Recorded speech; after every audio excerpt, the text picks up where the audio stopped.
All right, that's a nice signal. I appreciate that. Usually it's something like this. Well, let's get our Bibles out and let's go to the book of Numbers, chapter 13 tonight. Reading about something really important. I would say one of the two big failures in the book of Numbers is going to be tonight as we talk about the Israelites and why they didn't get to go to the promised land, which is an important story. In fact, again, that passage we keep going back to, 1 Corinthians chapter 10, makes the point to say they died in the wilderness because they displeased God.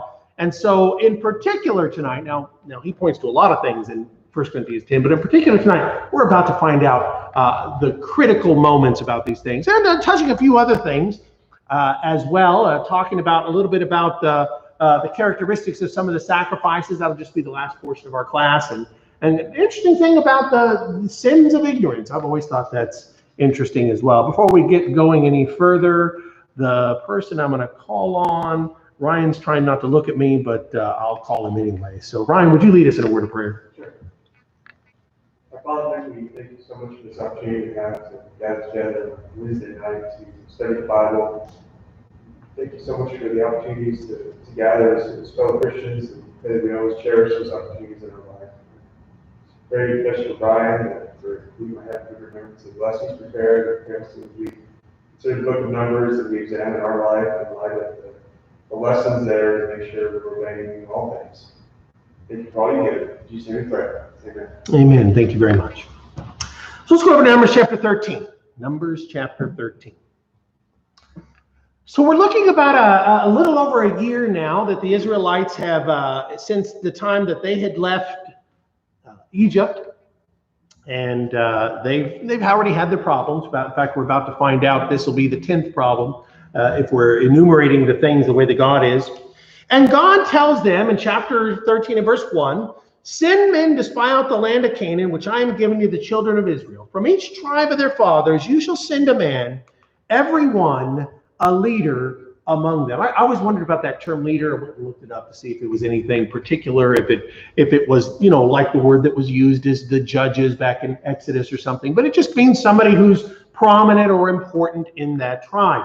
And of course, really just two of them stand out to us as what's going to happen, and we'll pick them up in just a few moments. The rest of these men, as we go through them, one from each tribe is selected. And God desires for them to go forth and to spy, and he tells them the specific way that they are to go, how it is that they are to go up. Verse 17, Moses says to go this way into the south, up on the mountains, and see what the land is like. So they're going to go all the way basically to, can I say, the top, the most northern point in the land that's going to be given out to the tribes. Total about 150 miles. That they're going to be going. And I always like to kind of think of a little bit of perspective. What's that like? Well, that would be from about Portland to about 25 miles south of Eugene. So kind of give you a sense. Again, it's not a big area. That's always the thing that amazes me when you consider the land of Canaan. It's not a very big area. Most of it fits within, the idea of everything from the coast to the Willamette Valley, and from about Eugene up to the border there. That would be a good way to describe where they're headed. So they're going to go up along this route here. And remember, by the way, we talked a little bit about something called the King's Highway. So it's kind of similar to going up along the King's Highway as well. One of those paths that they travel, I think we talked about that back in our study of evidences about the road that they would have taken up north along this way. So the men go forth and they're spying. And when they come back, well, what's the very first thing that they have to say? They come back, and what do they say? Do they say Moses wasn't telling us the truth about this place? What do they say? Saying that everything Moses said is flowing with milk and the land Yeah. is flowing with milk and honey. First thing they say is Moses was right. This place is incredible, milk and honey. I kind of always think of the idea like when Jonathan actually was walking around and there was actually honey on the ground. That was I always wonder about, maybe that flowing with milk and honey. But this, Teresa makes the point that there were good things in this place. This was just an incredibly wonderful place. That's the first thing they have to say. What's the second thing they have to say? People are big. But got a couple of problems. One of them is the people are big. They've got some giants. What's the other one? Say, what about their cities? Their fortified cities. These people have strongholds and fortresses, and there are giants there. Were they exaggerating? We're gonna meet one of the giants here in the end of the book of Numbers, and we're gonna get a measurement of his bed, and it was a pretty big bed. I'm kind of excited to talk about that. When it talks about it, it means these were men of gargantuan size. We sometimes think of Goliath as the last of these people, perhaps, but the point was that these were some pretty big people. And Teresa says, big, strong people, fortified cities, that's what they saw. Now, there's a point here that I want to pause before we get into the meat, the substance of what's going on here. And that is what these guys saw. And the thing that always strikes me is that all 12 of them saw the same thing. All 12 of them saw the same thing. They saw the same land. There's no point where anyone says, hey, I didn't see anything like that. They all saw. So we have 10 of those men say, this place can't be conquered. And 2 of those guys, what's Caleb say here in this chapter? Yeah, let's go get it. Caleb's ready to go. Let's go get it. Well, we can do it right now. Of course, Joshua is the other one that we find in the next chapter. That is the one that believes that the land can be taken, it can be conquered. And in fact, Joshua, verse 6, chapter 14, Joshua says, hey, and if we say it can't be, we can get in trouble with God. So the point is, all these guys saw the same thing. They all saw the same cities, the same people, the same bounty. And the perspective of 10 of them is, this is a terrible idea. And 2 of them is, this is a great idea. This is one of those really important things that we need to pick up on for a moment. And that is the idea that life is a lot of times about perspective or about attitude. And something that we studied a long time ago, and I just want to remind you of it, is that what you believe is a choice. You make a choice of looking at the things around you and how you're going to understand those things and what you're going to believe about those things. Everybody saw the same things. 2 of those men said, there's no question. We can go. We can take it. Let's go right now. 10 of those guys said, there's no way we can take it. There's no way we can do it. And of course, we understand that 10 of those men sinned, and 2 of those men did what was right before God. So they give this response, come to the end of the chapter as they describe all these things. And what do the people do? What do all the people start doing? I think somebody said it. They start crying. Yeah, they start weeping. It's interesting. Teresa makes the statement, two men who trusted in God, they walked in faith, while the other 10 were relying on themselves, walking by sight. Now, by the way, what Teresa said is interesting, because at the end of this chapter, all the people are going to say, well, okay, let's go take it. And Moses says, you can't do it. And actually, it's true. They couldn't do it without God. So it's not as though Joshua and Caleb are saying, oh, it'll be easy. I mean, this is an easy thing to do. They're saying, if God's with us, this won't be a problem. Anthony. And that's what I was going the same thing, is that a year prior, God pretty much destroyed the most powerful nation in the world. And they saw it. They saw all the plagues that happened, and everything, and opening up the sea for them to go through and killing all the Egyptians' armies. So all this stuff constantly one miracle after another. And as soon as they get there, as soon as 12 of them come back and tell them you can't be conquered, it's like, well, they forget about God. They said like, oh, we're lost. We might as well just go back to Egypt and be slaves. You know what Anthony says is neat. The idea that, like Anthony said, a year before, the most powerful nation in the world, I would say in history up till that time, God had absolutely destroyed. Canaan's not a very important country. It's not like the Hittites or the Babylonians. I mean, it's pretty low end. And all the people are saying, well, you know, and they witnessed, like Anthony says, they were the eyewitnesses. They saw everything God did.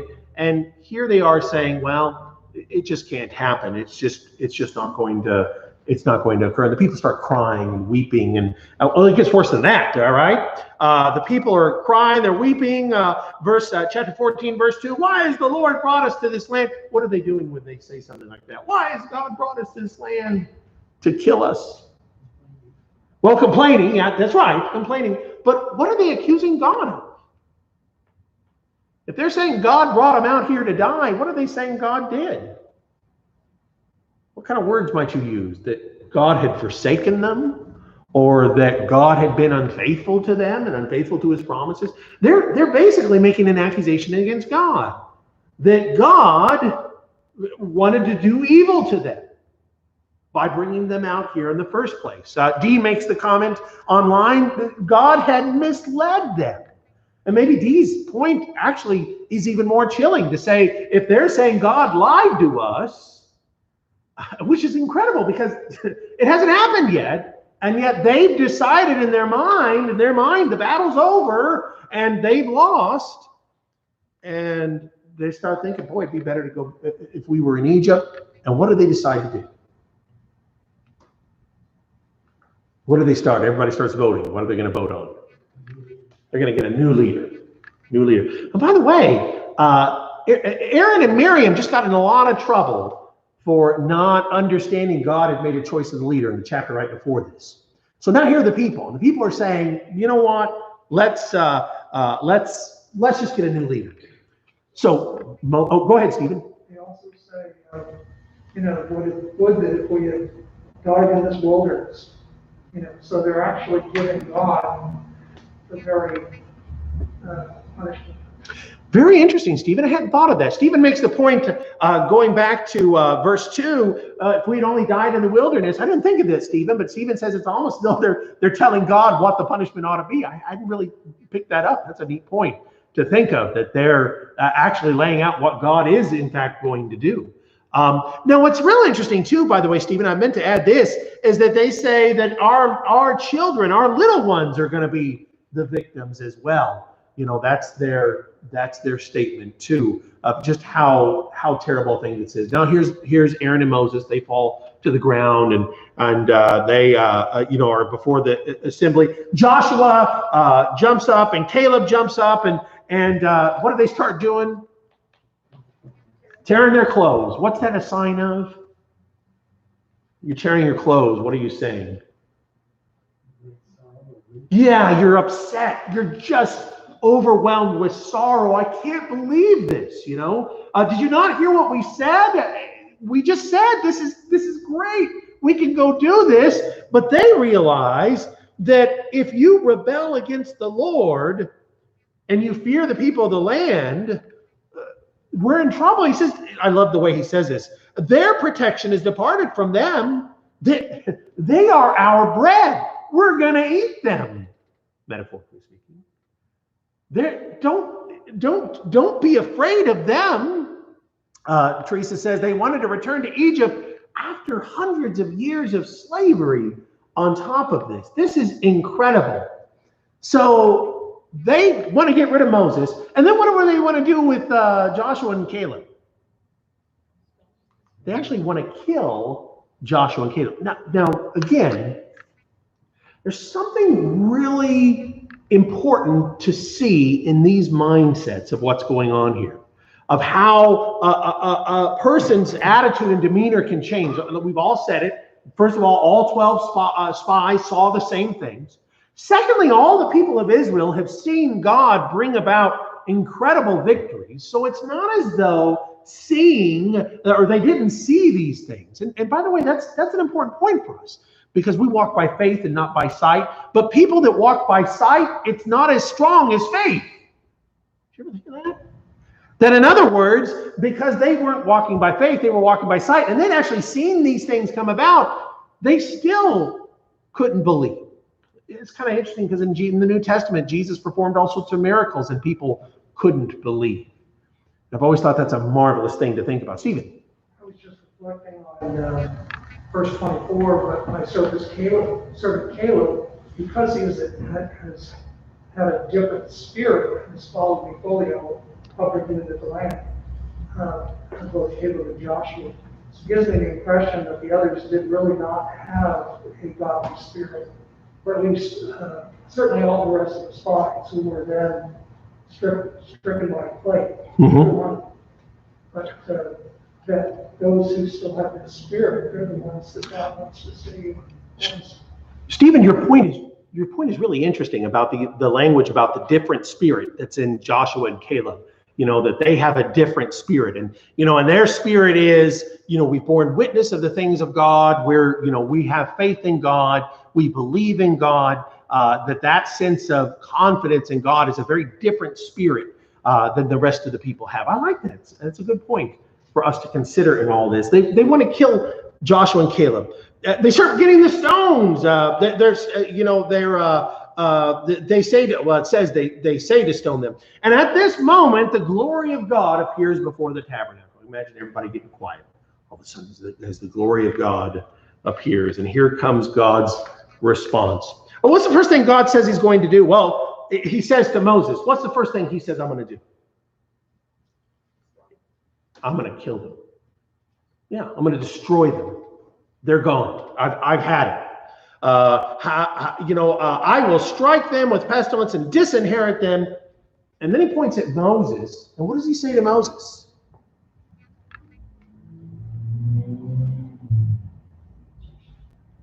What's he going to do to Moses? I think somebody said it. I'm going to make him the nation, he says. He says, Moses, I will make you a nation greater and mightier than they. Now, is there some trouble with that passage for you?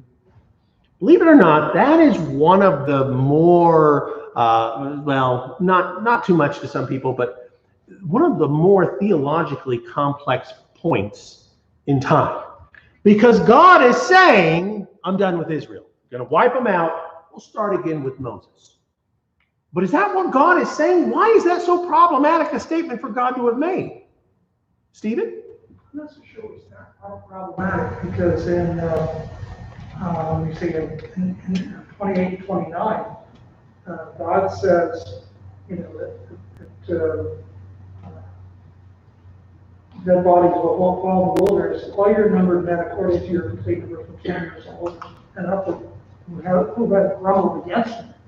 I'm not sure they all grumbled against him. So still with the remnant of people that were very faithful to him. Well, first of all, Stephen, you could be right. It could be that the idea is God really isn't saying he'll wipe out everybody. And that might be part of our solution. But if God was saying he was going to wipe out everybody, well, what are the dilemmas here? Like, for example, back in Genesis 49, God said that what was going to be Judah's fate, what would never depart from him. It was a promise about Jesus, right? Well, the line of Christ comes through. Yeah, so the line of Christ wasn't going to come through Moses. It was going to come through Judah. So right away, there'd be a problem if God is saying, I'm going to, we're done, start all over with Moses. So it very well may be the case God is not saying that God is simply saying, you know what, in fact, maybe God is about to do exactly what he's saying he's going to do. I'm going to destroy them, and I'm going to, you're going to survive that. And that might be exactly, by the end of the chapter, exactly what's happening. But it also, what else could it be? Maybe I won't say what a lot of people think. Maybe a lot of people think that this is God putting Moses to the test because of Moses's intercession for the people. And one of the great things about this is if he is putting Moses to a test, if he is creating a scenario where he needs Moses to do something, what is the lesson that we're supposed to pull out of this? The idea that God says, I've had it, I'm going to destroy them, and Moses jumps in and says, no, no, no, don't do that, don't do that. What's the lesson to learn? It's an important one. What are we supposed to pick up here? The word that we would use, oh, go ahead. Well, I was just thinking that he had a concern for God's plan and the glory of God rather than the glory of himself. That's a neat point, right? In other words, God has just offered, good point, Lindsay. God has just said to Moses, I'll elevate you. And Moses doesn't want that elevation. Remember, it did say he was the most humble man, just 2 chapters before. But, Moses doesn't want that elevation. He wants God's plan fulfilled. But one thing is, Stephen Root's got it down here. It's the symbol of what an intercessor does. So what would that be a lesson of? It would be a lesson about Christ interceding on our behalf before God. What is God? What is the big word that we don't always talk about it, but it's an important one. What does the Bible say about how God feels about our sin? There's an important word. It only is used in the Bible. We never use it. It starts with a P. Into propitiation. Propitiation. What does propitiation mean? That's a special word. It means satisfying God's wrath.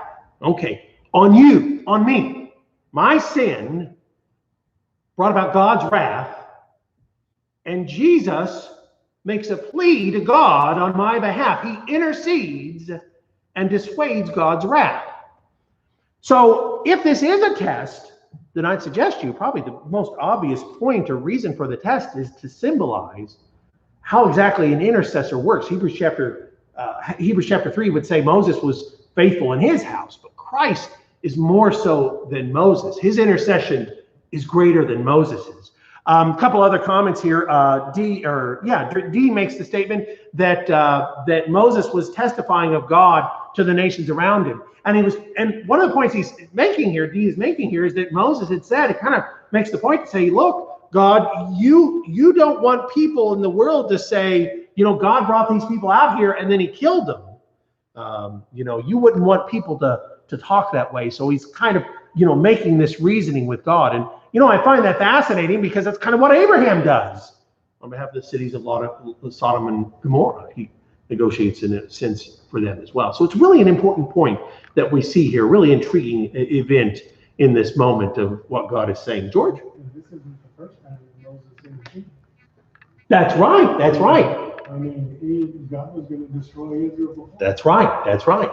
So it's interesting to consider, as you say, that this wasn't the first time that this exact thing had happened, where God had said, I've had enough. I'm going to destroy them. And as I said, perhaps the point here isn't so much the idea that God really changes his mind, but instead he's giving some tests for our benefit to think about. So there's something really remarkable to consider here.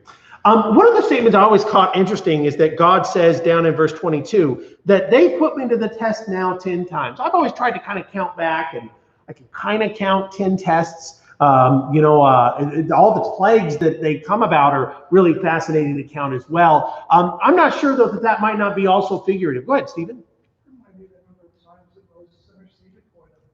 That would be interesting, wouldn't it? 10 tests, 10 times, because maybe even he interceded more than we know, Stephen. That's a really interesting point to consider here. He says they just keep doing it over and over again.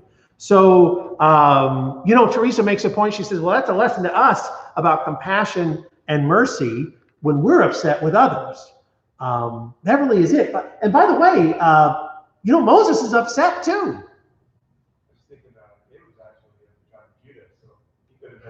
Oh, that's right. Yeah, I didn't think of that, Ryan. I forgot about that. And because Joshua was Ephraim? No, I don't remember. But yeah, that's right. I forgot Caleb was in the tribe of Judah. I had forgotten all about that. So maybe there was still a way that could have been accomplished. That's very interesting. Very good. You should get a point for that, Ryan, for catching that. So the point is, God says, though, they've tested me all these times, so what's God going to do now? Well, Stephen said it already.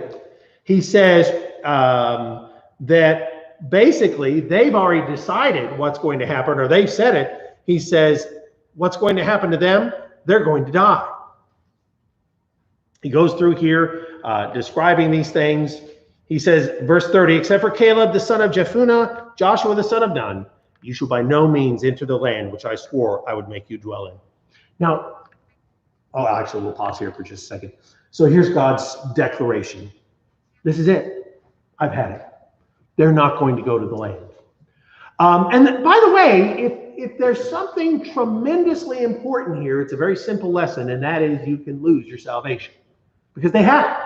They were in a relationship with God. They've been delivered. Paul would say they were baptized into Moses. They were in a covenant with God, and they lost their salvation. And repeatedly in the New Testament, the Bible points to that and says, you need to be careful because they lost their earthly reward. You could lose your heavenly reward, is the point that God would have for us. So these are important things for us to understand. Go ahead, Stephen. Something else that I've always seen in this is that it's almost as if we, once we're baptized in Christ and we're living our lives, that we are basically living in this wilderness world of sin. Right. And even says that the Israelites actually went into the wilderness of sin. So, Yeah, that's a quirk of our language, but it is interesting that the wilderness is called the wilderness of sin, related to the word Sinai. But it's what a neat little coincidence for us. And Stephen, and what's interesting about that? So Stephen's point that the wilderness is that life. How long are they going to be in the wilderness? 40 years, which is a what? A generation, a lifetime, if you would. That's what's really neat about this. And in that lifetime, what are they going to be sustained by? Manna. Jesus in John 6 says, well, it's the word of God. What do you and I live by in our life while we're in the wilderness, waiting for our Joshua to take us back to the promised land? We're sustained by the true manna, the word of God. So you get a sense where all of this is really put together, as just like Paul says in 1 Corinthians 10 verse 11, all those things happen to tell us about the salvation that we have in Jesus Christ. Teresa threw the answer out there, the bread of life. Manna is the bread of life, the word of God. And that's what we live by while we're in this wilderness, waiting for the time to come that we get our reward. And that's the wonderful thing about these things. By the way, I forgot to ask this. What happened to the 10 spies? The 10 spies that said, in verse 36, it tells us, what happened to the 10 spies? Yeah, they died again of another plague. I think I missed this plague in my counting of plagues in Numbers. A little later on, I tried to count up all the plagues that went to the Israelites. I was curious because if 10 plagues struck the Egyptians, I was wondering if there were 10 plagues of the Israelites, and I missed this one. So I was just kind of curious about all the different plagues that they had been struck by.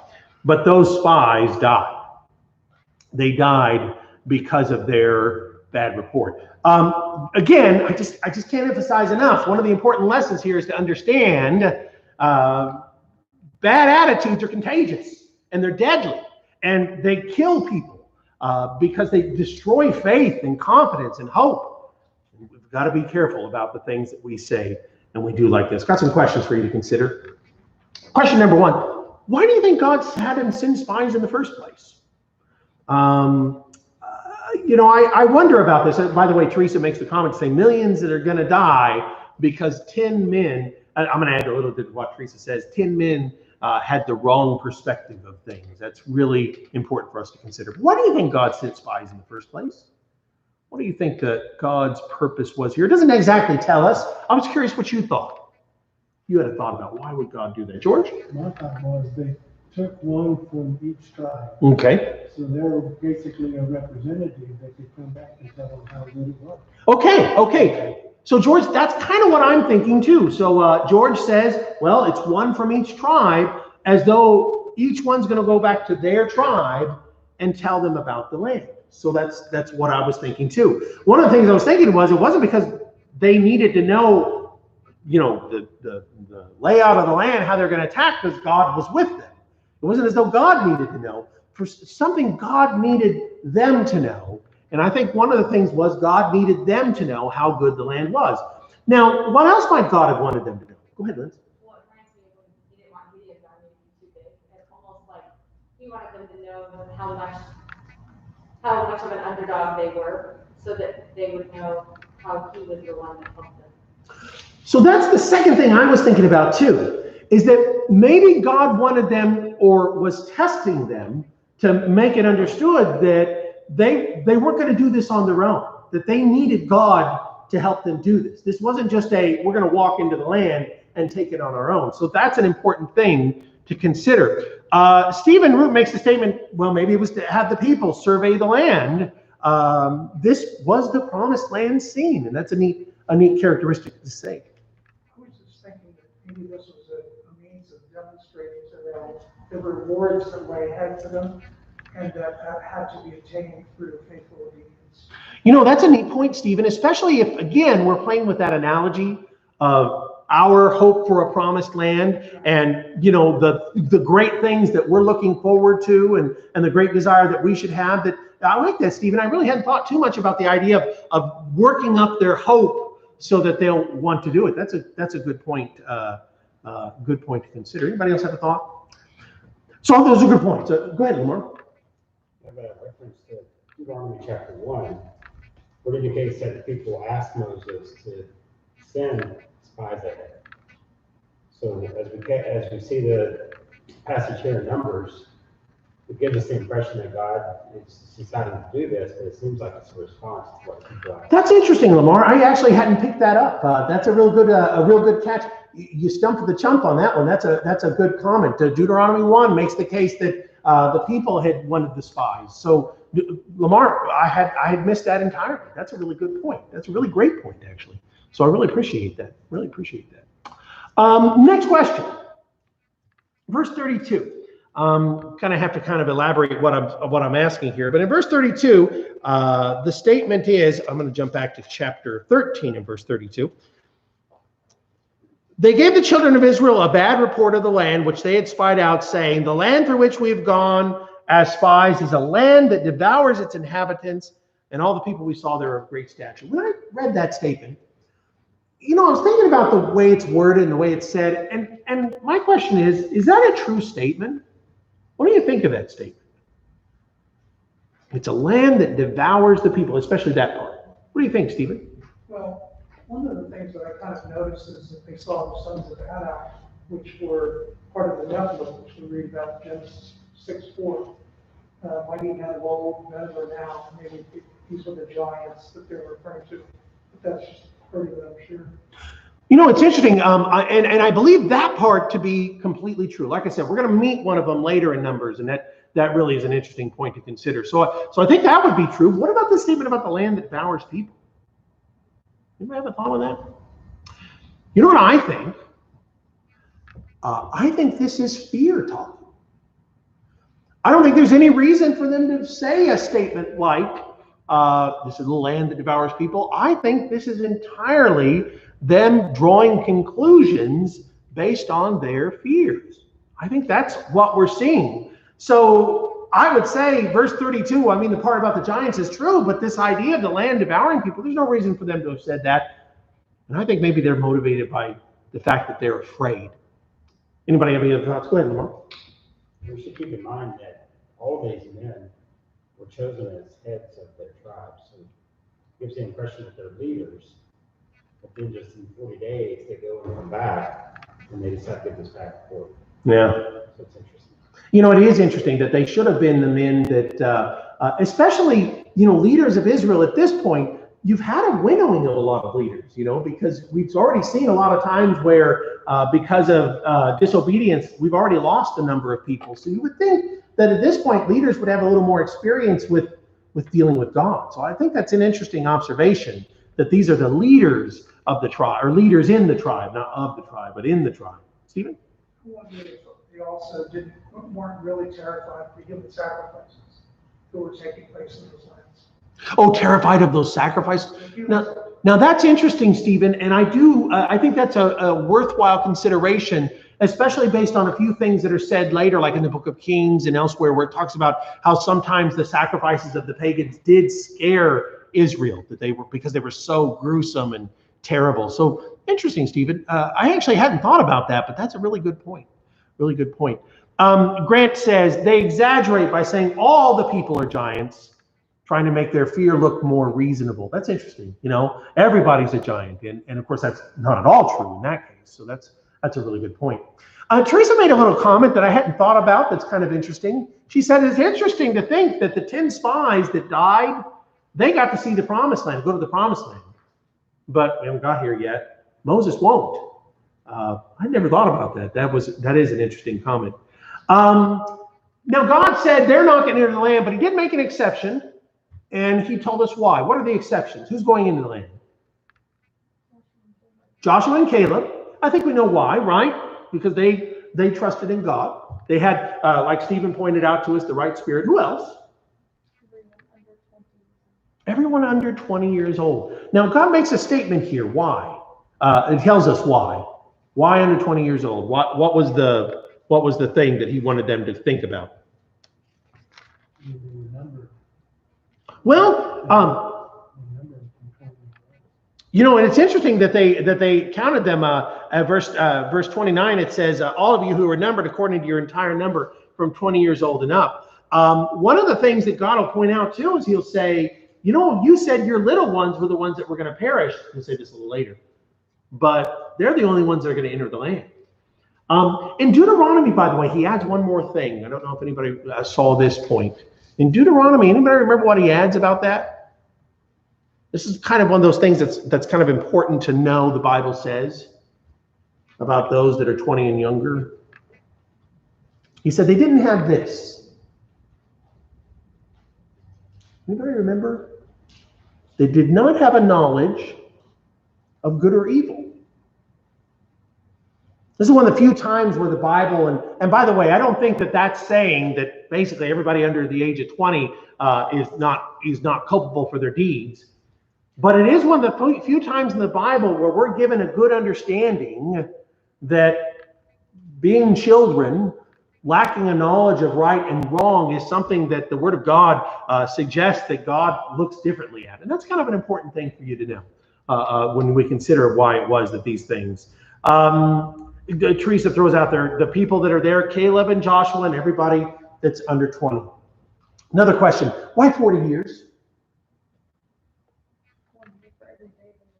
Yeah, for every year that the spies were there, 40 years. So 40 days, 40 years. So he says you're going to wander for a total of 40 years. And last question, this is one I always thought was interesting until I started writing up and looking through numbers. I hadn't remembered this or just missed it before. What did the Israelites decide to do then? They kind of are, they're a bit,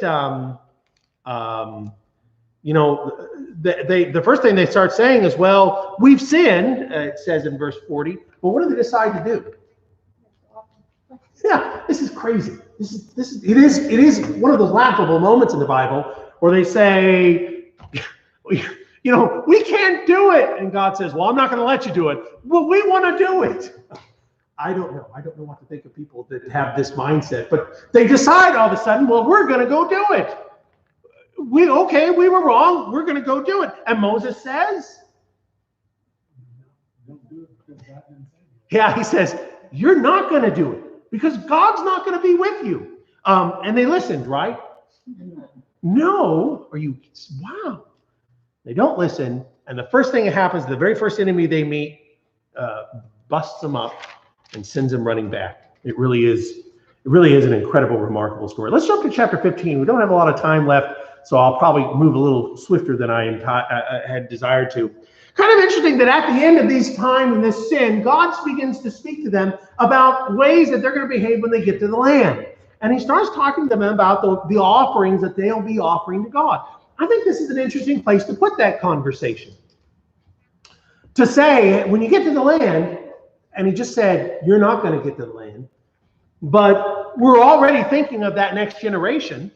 When you get to the land, when you arrive there, you're going to be making certain kinds of offerings. I kind of debated how far I wanted to get into this. I like to make the case or make the point that they weren't allowed just to bring these sacrifices anywhere. There were just certain altars that they could offer them on. What was the bad habit Israel had about where they offered sacrifices to God? Where did they love to go that God hated once they get into Israel? Anybody remember? The high places. That's it. They loved the high places. And they were always offering even to Jehovah on the high places. And that was not acceptable to God at all. There's an important lesson about offering the wrong worship, even if it is to the right God. That's an important point to consider. And the second thing is who was preparing these things? And the priests and the work of the priests doesn't talk too much about them. But when you tie this back to Leviticus, you get a good sense of the work of the priests and how it was that they were to bring these offerings, and the wave offering that is an important point of this as well. Now, the next thing he starts talking about is the sacrifice, or the concepts of the sins of ignorance. I hope you got to read the article I sent you. And if I had time, I would have actually delved into that article quite a bit about the idea of, the big question a lot of times people ask is, what about my sins of ignorance? What about sins that I've committed against God and I forgot about, or I didn't realize was a sin at the time, and maybe I didn't confess it because I don't remember it now. And it was a fascinating consideration of how God dealt with sins of ignorance in that time, that this was the reason for the sacrificial system. Do we have a sacrificial system today that we participate in? Yes. I was going to try to trick you. I thought somebody would say no. Yes, we do. What kind of sacrifices are we offering? Romans chapter 12, verses 1 and 2. Spiritual sacrifices, living sacrifices, spiritual sacrifices. 1 Peter chapter 2, the priesthood offering spiritual sacrifices. Yeah, we're offering sacrifices to God. And so it's kind of an interesting thing to think of the idea. Hebrews chapter 13 says, what sacrifice do you offer? Fruit of the lips. It's an interesting thing to think about these sacrificial systems and the consistency of sacrifices and how they applied for the idea of sins that you committed in ignorance, and how we're still a priesthood offering living sacrifices constantly. And, the question comes to us sometimes, oh, Dee got it, fruit of the lips. The sacrifices that we have, the living sacrifices, Teresa says spiritual sacrifices. Stephen Root, by the way, makes a statement to say that one of the reasons perhaps chapter 15 does follow this is that this could be creating the memory or the habit of sacrifice perhaps for that next generation. And I do think that that is a big part of what we're seeing here. Last point. A man is out collecting sticks on the Sabbath. What do? They ask God what to do, and what are they supposed to do? Stone him. Who's supposed to stone him? Moses? Everybody. And by the way, that's kind of an important idea about, the discipline of that congregation, how it was brought forth. It was the responsibility of everybody there. Well, that's something worth thinking about, worth considering for us. And then the last part are tassels. Tassels. You've got a picture of some tassels that are used today. Kind of an interesting thing. Actually, we'll come back to this in just a moment. So let me just ask a couple of questions. Anybody have problems in the Old Testament? Any people you can think of who might have struggled over sacrifices that they were offering? Let's start off with Nadab and Abihu. Very good. Who else do you remember? Stephen? Sorry. Moses would circumcise his sons. When circumcising his sons, that's interesting, Stephen. I hadn't thought of that. Grant throws out there the Israelites. Well, yeah. How about King Saul? Anybody think of King Saul and his trying to offer a sacrifice without Samuel? I just forgot which king had his hand shriveled. Was it Uzziah? No? Yeah. Help me out. Who remembers? Anthony says yes, so that's the right answer. Who went in before to offer up a sacrifice of incense when he wasn't supposed to. It was a problem for a lot of people. Go ahead, Stephen. I just think of Achan that stole from the plunder was selling. Very interesting how Achan was put to death as well. A lot of people are going to have problems bringing sacrifices or not doing things the way God had prescribed, and they'll be punished for it. Saul is going to be told by God, God's going to reject him. I mentioned Uzziah's hand shriveling up. Nadab and Abihu would die. Go ahead. Oh, I didn't think of that. Eli's sons, good. Who were stealing the fat portions that were supposed to go to God. They were taking them for themselves. And what happened to them? Yeah, they were. You're right. A lot more than that. I'm just thinking of the things they did in regards to the sacrifices. So, but what happened to them? They died. They died in battle. Yeah, they were struck down. So important point to consider. I want to ask you about the blue cord that they were to tie to their garments. What were the blue cords meant to represent? Do things God's way and not ours. So it's, you know, it's interesting as God describes that, and I like the way you put that, George, you know, that your own eyes, your own heart, you're inclined, remember verse 40, and do my commandments. Don't think your way, think my way. Now, here's an extra credit question before Anthony rings the buzzer on me. In the New Testament, Jesus mentions these tassels. In Matthew 23, does anybody remember what Jesus suggested that the tassels had become? Some translations mention them as tassels, and some translations just mean they might just use the terminology of broadening your garment. It depends what kind of translation you have. Anybody remember what Jesus said this had become in his time? Maybe I'll ask it like this. Do you remember who Jesus said loved to have all the tassels? Like, it's an easy guess. The Pharisees. Yeah, Matthew 23, Jesus said that the Pharisees had gotten to a point where they were, and Teresa has it, a sign of prestige. That the Pharisees who loved greetings, who loved the finest places, that they loved to broaden their garments with these tassels so that they could appear more righteous than everybody else. Anthony has given me the sign and he's hitting the button. So as we wrap up here, I kind of wished we would spend a little more time about the characteristics of willful sin, like Hebrews chapter 10 and verse 26 mentions, versus sins and ignorance. I think it's a very interesting conversation. Hopefully, though, like I said, if you get to read the article that got emailed out, that might give you some thoughts to think about that. Thanks so much for good comments and questions, and online too. We appreciate you joining us in tonight.